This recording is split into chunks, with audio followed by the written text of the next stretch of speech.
banyak dari mereka yang datang ke paroki saya tuh hampir semuanya terampil main bola. Jadi kebetulan hobi saya juga main bola.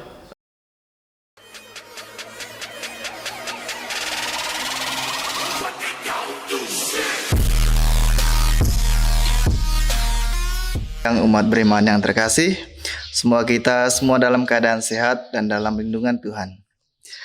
Selamat berjumpa di bincang-bincang Paroki Roh Kudus Unaha ini, yang dimana kita akan membahas hal-hal rohani dalam hidup kita, terkhususnya mengenal lebih jauh bagaimana perjalanan hidup membiara seorang imam, seorang frater, seorang suster, dan gembala lainnya.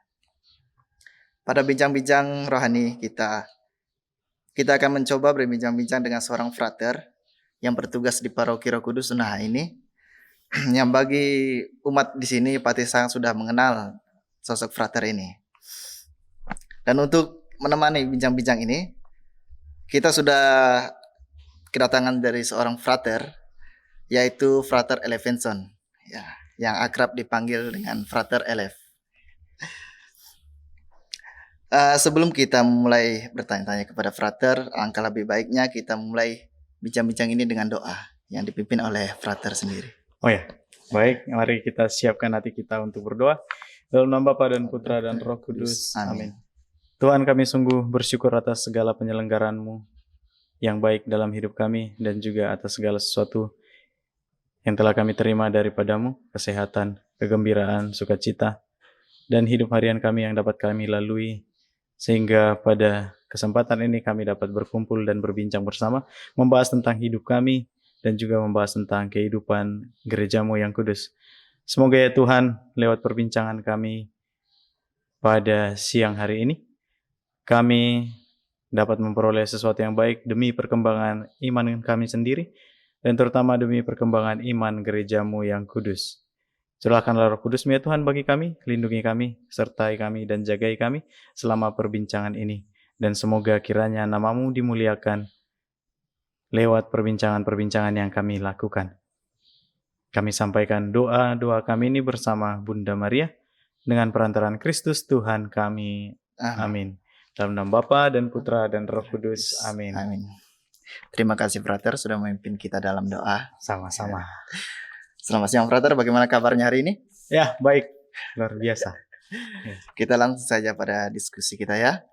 Frater, apa kesan pertama frater saat pertama kali datang di Paroki Roh Kudus Unaha ini?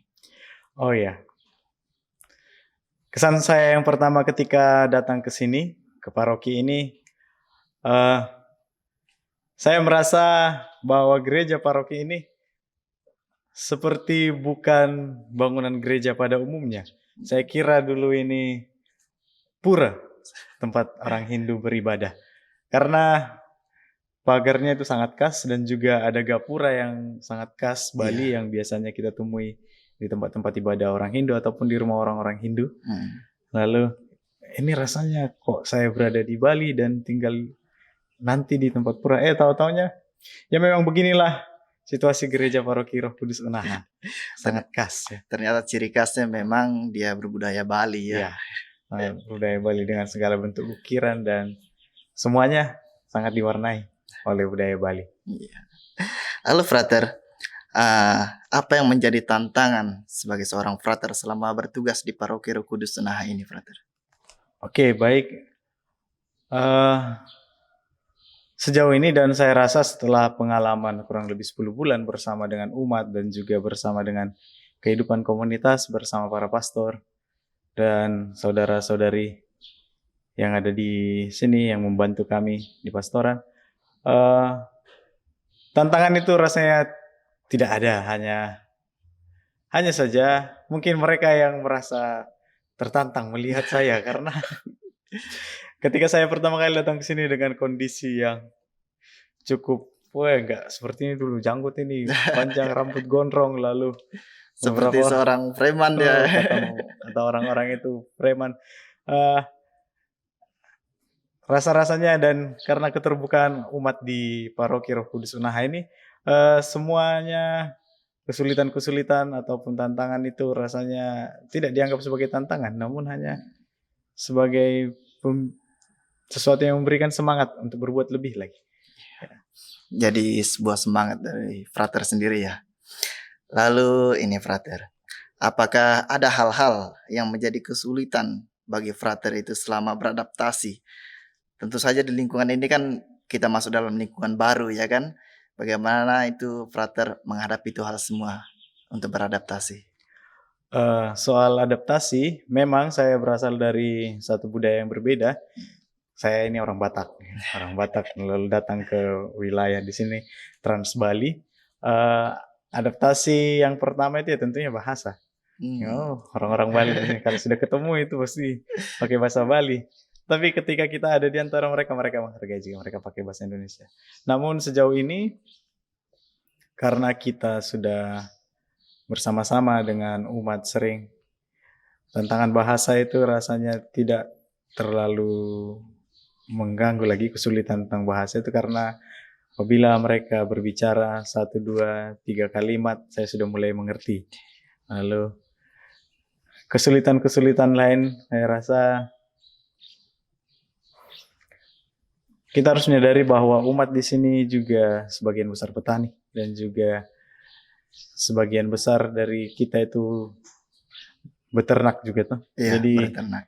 pekerjaan-pekerjaan harian mereka itu hidup harian mereka sangat diwarnai oleh situasi ini. Jadi umat sulit juga kadang dikumpulkan untuk pagi dan juga siang, malam. Jadi mereka malam saja bisa kumpul.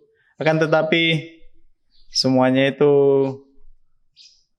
setiap ada pekerjaan-pekerjaan atau apapun, karena keterbukaan umat dan juga karena ada hati dari umat untuk bersama-sama dalam kehidupan menggereja,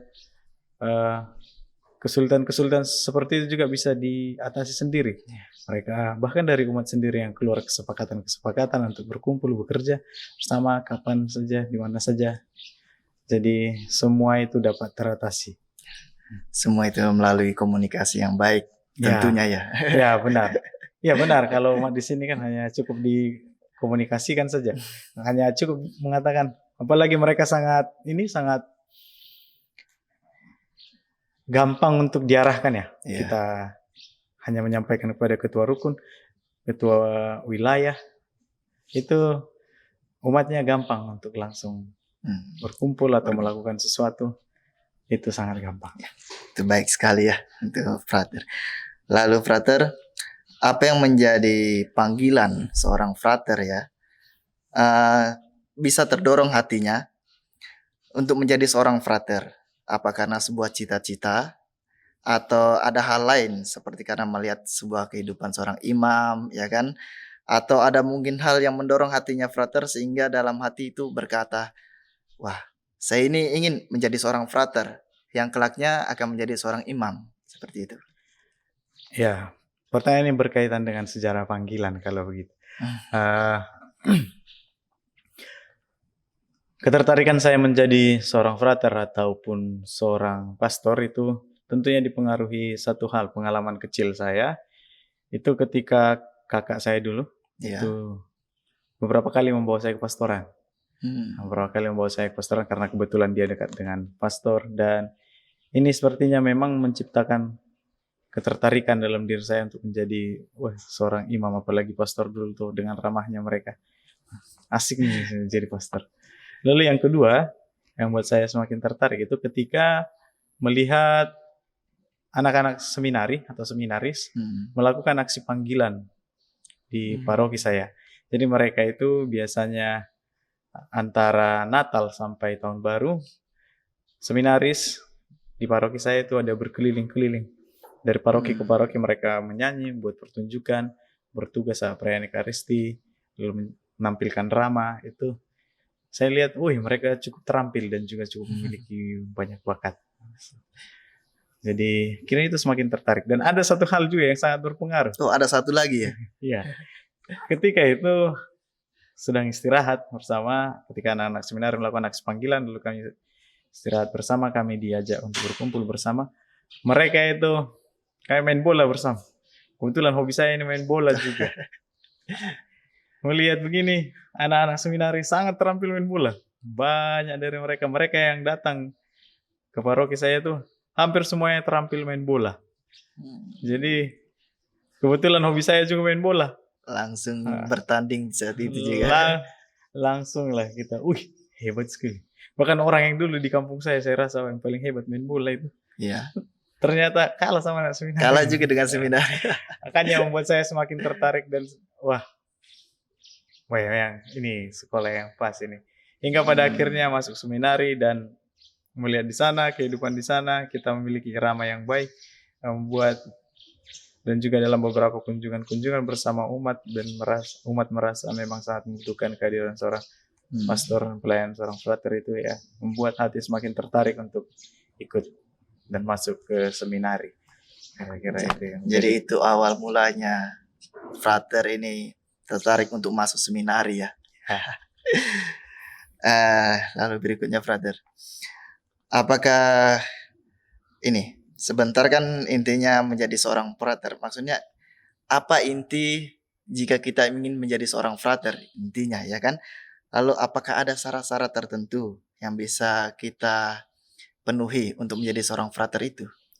Oh iya, untuk menjadi seorang frater yang ada syaratnya. Pertama laki-laki. Ya, itu pasti. Sehat jasmani dan rohani.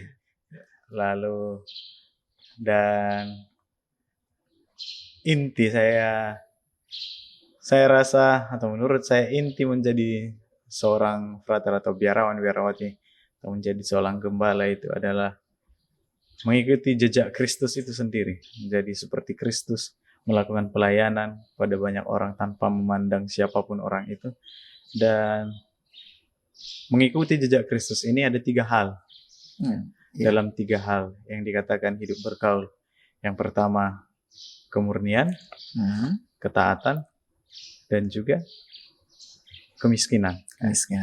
Jadi kemurnian di sini berarti atau kekudusan ini berarti bahwa kita harus kemurnian bukan pertama-tama permasalahan soal kawin tidak kawin, menikah tidak menikah, itu bukan soal itu pertama. Tapi kemurnian itu karena menjadi biarawan atau biarawati kita ini sudah dianggap kudus, dalam arti bukan kudus yang bagaimana, tapi kudus itu dalam arti khusus, dikhususkan dan dipersembahkan bagi Tuhan. Ya. Jadi karena kita ini menjadi kudus dan dipersembahkan bagi Tuhan, maka ya konsekuensinya itu kita tidak menikah. Jadi karena total hidup kita ini sudah dikhususkan untuk Tuhan, berarti total hidup dan pelayanan kita ini kita ya untuk Tuhan. Iya. Coba kalau kita ini punya istri lah gitu, atau punya anak, punya keluarga, ya kemurnian kita itu, kekudusan kita itu bukan semata-mata untuk Tuhan lagi, tapi juga untuk pasangan, suami, istri. Sudah terbagi ya. Dan pastinya fokusnya juga itu sudah terbagi. Nah, lalu yang kedua mengenai ketaatan. Ketaatan yang dimaksud di sini adalah ketaatan seperti Kristus, di mana Kristus itu adalah Tuhan Allah kita yang taat kepada Bapaknya, Allah Bapa, lalu mau datang ke dunia, meninggalkan kerajaannya, kerajaan surga, di mana hidupnya itu gimana dalam kerajaan surga. Memang kita belum pernah ke sana, tapi mendengar kata kerajaan surga ini. Tapi dia mau meninggalkan tahtanya di kerajaan surga itu, lalu mengosongkan diri, istilahnya itu, menjadi seorang hamba, menjadi seorang manusia yang hina. Dia taat kepada, bahkan ketaatannya itu dia mau taat sama Bapaknya untuk mengorbankan dirinya sendiri demi menebus dosa-dosa umat manusia. Ketaatan yang luar biasa waktu di Taman Getsemani itu kan. Kristus bilang, Tuhan, apabila Engkau berkenan, ambillah piala ini daripadaku. Tapi kehendak-Mu lah yang terjadi. Nah, ketaatan yang seperti inilah, di mana ketaatan itu demi pengorbanan, ketaatan untuk berkorban, kerelaan untuk berkorban demi sesuatu yang lebih besar. Itu yang kira-kira ketaatan dalam pelayanan, juga ketaatan dalam ini. Dan ini kami nyatakan dengan ketaatan kepada pembesar-pembesar kami. sebagai seorang SPD Iya. dalam tanda kutip di sini. Ketika pembesar itu mengatakan, kamu harus pindah ke tempat sini, taat. Walaupun dulu di kota yang dengan sedemikian Situasinya yang kita bagusnya dapat, parokinya atau tempat kerjanya itu. Tapi kalau sudah bilang, pindah, pergi ke kampung-kampung, pergi ke Sendang ini, tetap harus pindah ke Sendang. tetap ya. Tidak, karena kita harus taat dan ketaatan demi pelayanan. Betul juga ya. Ya, itu merupakan kaul yang kedua. Dan yang ketiga itu kemiskinan. Kaul kemiskinan yang dimaksud di sini bukan pertama-tama frater atau pastor atau susternya itu bajunya compang-camping. Karena Seperti jangan pengemis. sampai mereka berpikir kemiskinan ini Iya. harus yang kayak begitu. Robek di sini, robek di sini, bukan. Atau sendalnya sendal swallow yang dijahit-jahit. Lalu pastornya begitu, bukan soal itu. Hanya kemiskinan yang dimaksud di sini adalah kemiskinan hati, di mana kalau kita merasa miskin,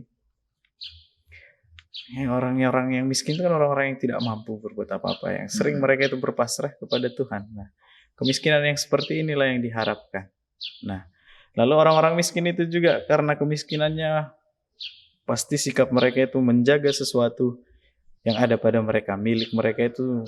Kalau mereka punya contohnya emas sedikit saja, kalau orang miskin yang punya emasnya sedikit saja, dia akan jaga baik-baik. Nah, sikap-sikap yang seperti inilah. Jadi ketika pastor itu diberikan satu barang, itu ya dijaga dan ditanggung-jawabi. Ada orang yang berikan barang itu, dijaga dan dipertanggungjawabkan, dilakukan dengan pelayanan yang lebih baik lagi. Ya, kira-kira begitu. Jadi kemiskinan di sini memang menjadikan seorang imam itu pertama-tama berpasrah kepada Tuhan. Lalu yang kedua, dia bertanggung jawab atas apa yang dimiliki, apa yang diberikan oleh orang demi pelayanan yang lebih baik. Itu semua tujuannya untuk pelayanan. Ya. Baik sekali Frater sudah mensiringkan. Lalu ini Frater, itu kan tadi tugas-tugas dengan termasuk juga syarat-syarat ya kan. Lalu ini Frater, pengalaman apa saja yang Frater dapat selama menjalani masa top di Paroki Roh Kudus Unaha ini? Ada begitu banyak pengalaman kebersamaan bersama umat di sini. Di Paroki Roh Kudus ini saya dipercaya untuk bersama-sama dengan anak-anak misdinar, anak-anak OMK, lalu membuat kelompok-kelompok pelatihan organis, lalu kelompok-kelompok pelatihan Rijen, Mazmur, lalu ikut menyanyi dengan bapak-bapak. Ya, ada begitu banyak pengalaman. Dan samping itu ada juga pengalaman sehari-hari kita berkunjung kepada umat, dan setiap kita berkunjung pasti ditawari makan. Terus makan. Kalau ditawari begitu, apalagi kita sedang lapar, masuk atau langsung ke rumah, tembus ke belakang kita. Lalu pengalaman mendengarkan bagaimana hidup umat di sini dengan begitu banyak hal-hal yang harus mereka hadapi, kesulitan-kesulitan, persoalan-persoalan keluarga maupun anak atau orang tua. Pengalaman-pengalaman yang begini yang banyak saya alami di sini. Di samping itu ada begitu banyak pengalaman sukacita juga, yang kita bisa bercanda bersama, lalu ya banyak hal lah. Dan lewat pengalaman ini semua, saya merasa umat di paroki ini sangat terbuka untuk menerima saya dan menganggap saya sebagai bagian dari keluarga mereka. Ya. Hampir di semua umat di sini. Hampir semua umat. Dan semua pengalaman itu rasanya indah ya. Indah. Memberikan semangat juga, setiap hari banyak hal sukacita dalam hati. Kira-kira. Jadi itu pengalaman yang bisa menguatkan untuk terus berkarya di paroki ini ya. Ya, harus ini harus berkarya terus. Tidak jalan kita lagi. Ya. Lalu ini brother, apa tadi kan itu semua pengalaman yang didapat selama di paroki ini. Lalu apa saja pesan dan kesan yang Frater itu selama berada di paroki ini ya? Apakah yang kami tahu bahwa Frater sebentar lagi akan meninggalkan paroki ini karena sudah selesai studinya dan akan melanjutkan lagi gitu. Apa pesan dan kesan Frater selama di paroki ini? Baik, Sejauh ini saya lihat di Paroki Roh Kudus Unaha,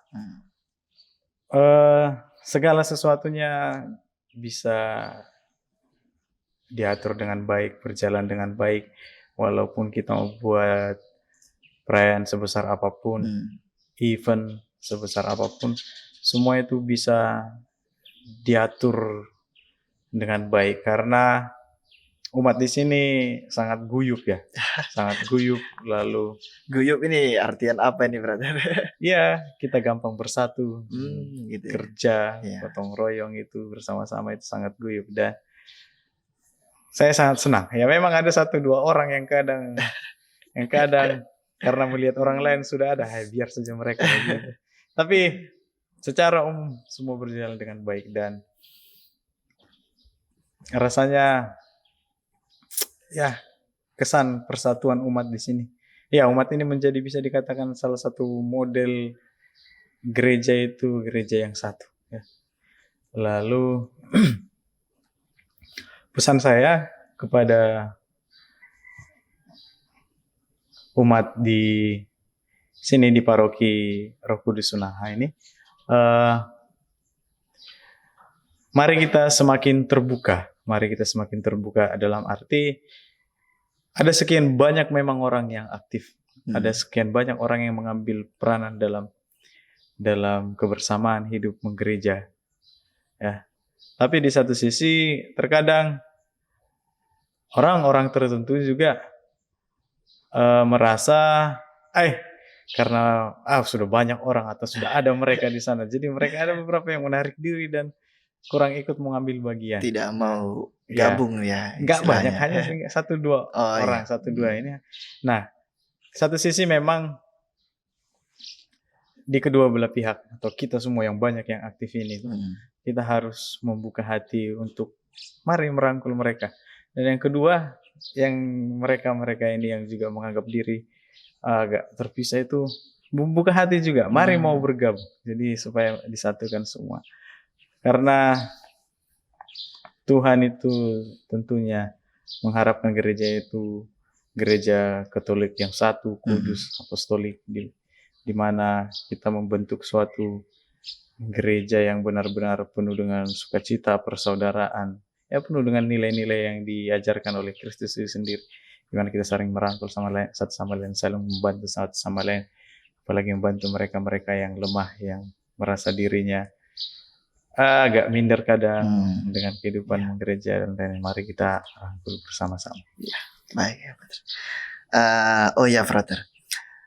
Sebagai seorang frater, ya kan, dalam menjalankan tugasnya, pasti tidak asing dengan namanya orang muda Katolik atau yang sering kita dengar itu OMK. Ya, apa yang frater lihat dan tanggapi keadaan OMK di paroki ini, khususnya itu di Paroki Roh Kudus Unaha ini? Oh ya, baik. OMK di paroki ini sebenarnya sungguh sangat potensial. Ada begitu banyak OMK yang begitu berbakat ya, yang tidak ditemukan di paroki-paroki lain. Lalu ada begitu banyak OMK juga yang bisa dibilang memiliki begitu banyak pengalaman juga. Hanya terkadang anak-anak OMK kita ini yang di Paroki Roh Kudus Unaha ini, kalau contohnya satu yang tidak ikut dari gengnya, satu yang tidak ikut dari ini, semua tidak ikut. Bagus panggil-panggil jadinya ya. Hal mereka sebenarnya di antara mereka itu ada yang pintar, ada yang bisa buat begini, tapi karena satu yang tidak ikut, maka yang lain tidak mau ikut gabung. Atau sebagian juga ada merasa diri sudah karena sudah umur sekian. Nah, umur sekian belum juga terlalu tua, belum juga lebih tua dari saya, tapi belum juga lebih tua dari senior kita di sini. Tapi mereka itu merasa sudah lulus saya UMK. Iya, mereka juga ini yang kadang perlu disatukan ya. Mereka itu ngerasa, bagaimana umur sudah begini, katanya. Tapi malu saya kadang kamu. Makanya cepat nikah supaya tidak jadi OMK lagi. Supaya tidak jadi OMK lagi. Ya, ini yang perlu kita sadari bersama bahwa OMK itu milik kita bersama. Apapun status kita, mau bagaimanapun keadaan diri kita, mau ya situasi diri atau kita juga merasa mungkin diri kita ini kurang kudus kah, kurang suci kah, kurang apapun semua banyak penuh dengan kekurangan itu. Mari kita tetap merasa bahwa OMK ini milik kita. Bukan hanya milik orang-orang tertentu, bukan hanya milik mereka-mereka yang aktif, bukan hanya milik anak-anak yang biasa tampil itu. Ya. Tapi OMK itu sebenarnya milik kita semua ya, bukan hanya individu ini atau kelompok ini saja ya. Ya, benar. Karena apa? Juga kalau contohnya ada anak-anak kita ini yang bermasalah di luar, mana ditinggal? Di Sendang. Oh, di Sendang. Dia orang apa dia? Orang Bali contohnya. Contoh saja. Oh, Bali, Hindu berarti. Tidak nih. Katolik. Oh, ya. Oh berarti itu semua OMK Katolik itu ya jelek namanya. Itu.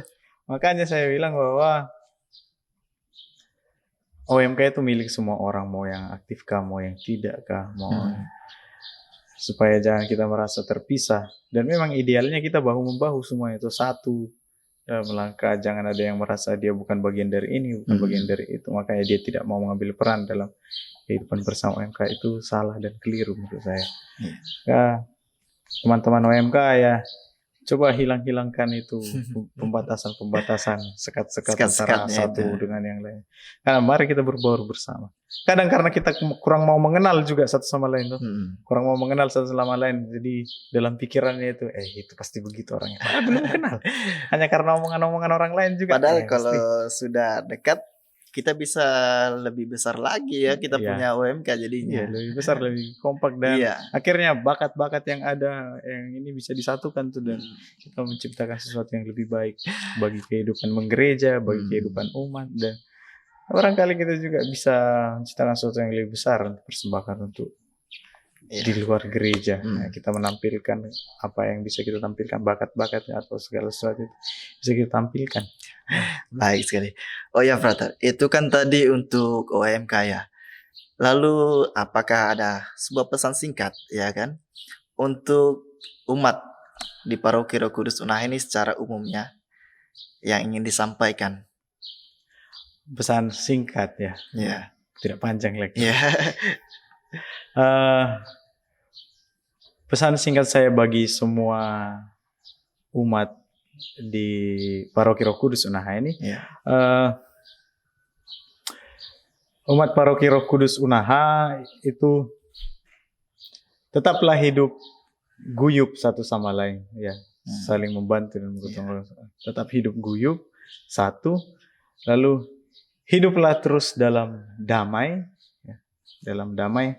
Hadirkan kedamaian itu di tengah-tengah kita dan senantiasa membangun persaudaraan dalam Kristus. Artinya membangun persaudaraan dalam Kristus itu membangun persaudaraan dalam satu jemaat gereja yang utuh. Ya. Tidak mau. Jadi tetaplah hidup guyup,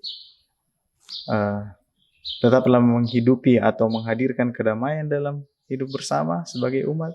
Dan bangun selalu persaudaraan sejati dalam Kristus. Baik sekali, Frater. Terima kasih banyak, Frater. Itu mungkin sudah diskusi kita yang terakhir. Dan terima kasih banyak sudah meluangkan waktunya berbagi cerita pengalaman Frater selama berada di Paroki Roh Kudus Unaha ini ya. Semoga kedepannya kita bisa berjumpa lagi di paroki ini di lain kesempatan, di lain waktu, juga dengan nama yang baru, yaitu nama sebagai seorang imam atau pastor. Amin. Sebagai umat yang beriman, yang terkasih, itulah tadi bincang-bincang kita bersama Frater Elevenson. Semoga dari perbincangan kami ini dapat bermanfaat bagi umat sekalian dan kiranya bisa mengenal perjalanan hidup sebagai seorang frater dalam menjalankan studinya dan menjalankan tugasnya di setiap pelayanan di dalam gereja. Semoga Tuhan memberkati. Tapi sebelum itu, Frater, karena kita tadi sudah memulai dengan doa, ya kan?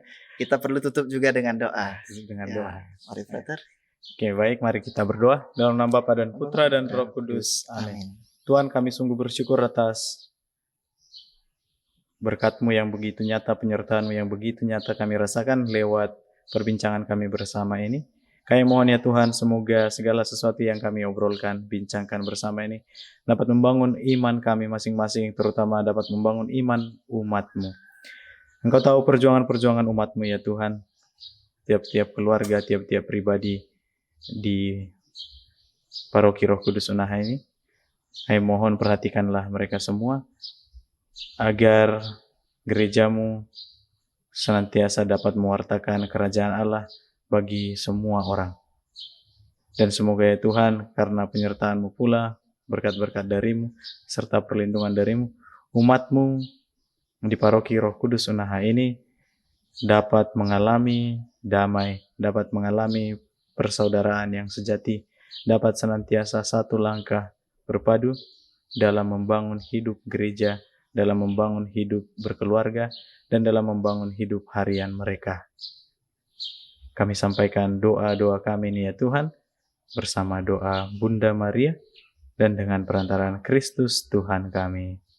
Amin. Dalam nama Bapa dan Putra dan Roh Kudus. Amin. Terima kasih, Frater. Baik. Terima kasih.